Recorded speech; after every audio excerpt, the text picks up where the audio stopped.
So it's really, really safe to say that psychology is evil and dark. Okay, unless um, a Christian is the one, because believe it or not, they still have God as their boss. They're gonna do what is right, right? But if not, even that is still a question, right?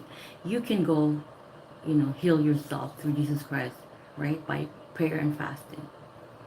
Unless you're clinically, like, depressed and there's something wrong with you in a clinical sense that you're not able to, then yes, right? Then you need a barricade of Christian to help you out, right? And you pray to God that doesn't happen, because if that happens and if you don't have Christ in you, you're royally screwed, my friend. You're totally screwed in a very, very sensible way of saying it. I'm not saying this to, but it is the truth and it's the fact of life. You are royally screwed if you don't have. That's why I'm really grateful that I am born from Philippines, right? I live in Toronto, Canada, but you know, my background is Filipino. Like, it's a Christian base. It's a lot, Jesus is everywhere. They rely on Jesus for everything, which is how it should be. Like, and then a lot of people are, taking credits for everything that they've done in life without, realizing that, okay, it is God.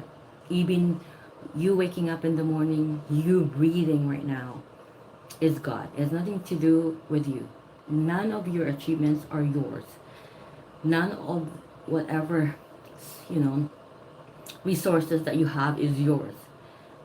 Whether you believe that or not, it is not yours to begin with. God is providing you that. You're lucky even if you're not believing in Him and you're still provided. Why? Because He still loves you. He's waiting on you. And hopefully one day in your thick skull head, you're going to realize that, okay, God is real. And, well, going back to psychology is evil and should not be really imposed on children. But again, this is Satan's world, so they're going to do that.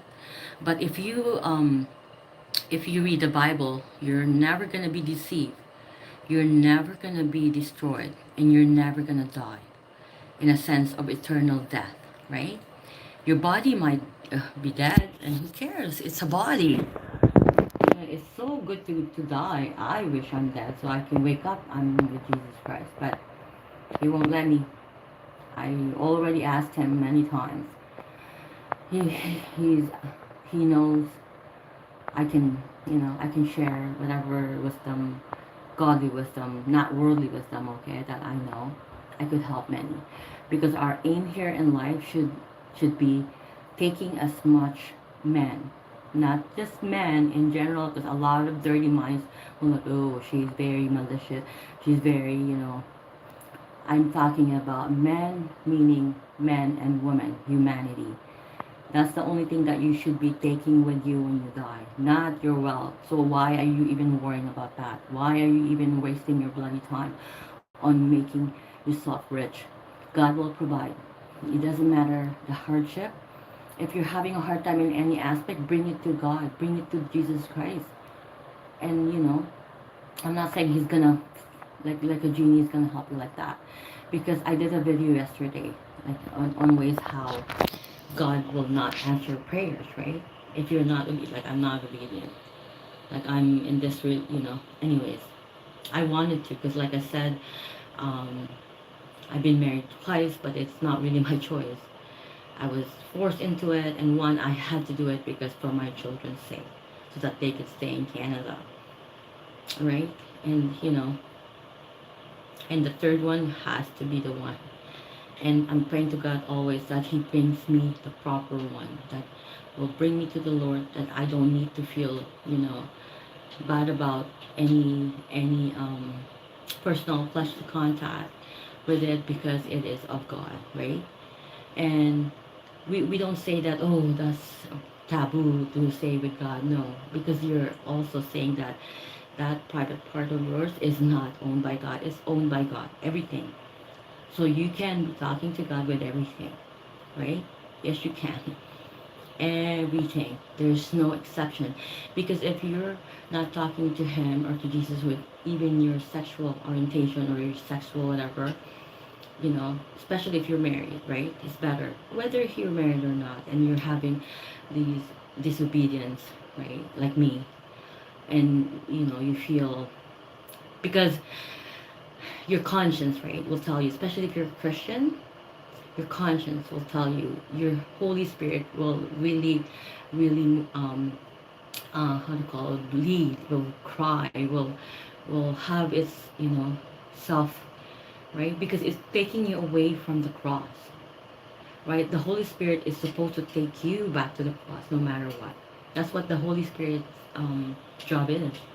That's why when you're saved, you're assigned the Holy Spirit, which will guide you with your life. You don't need any man's, telling you what to do, like why my family does. Like, dude, you don't even have Christ in you and you're telling me what to do? Bye bye. Go find your ways. Your ways are so worldly ways. Do not impose it on me, please. Go. Do, drive, do your own driving. And you looking back all the time. And they always do that. They always tell you your past, right? They're looking back. Imagine driving with, you can't do that. You gotta avoid people like that, whether that be family or not, because you gotta go forward. You gotta go, you know, going, looking at Jesus Christ, moving forward, going, you know, follow the blood of Christ, follow the cross, keep going back to the cross. The Holy Spirit will be guiding you. Do not worry about those people who are trying to put you down, who's bringing the past in you. Forget the past and move forward.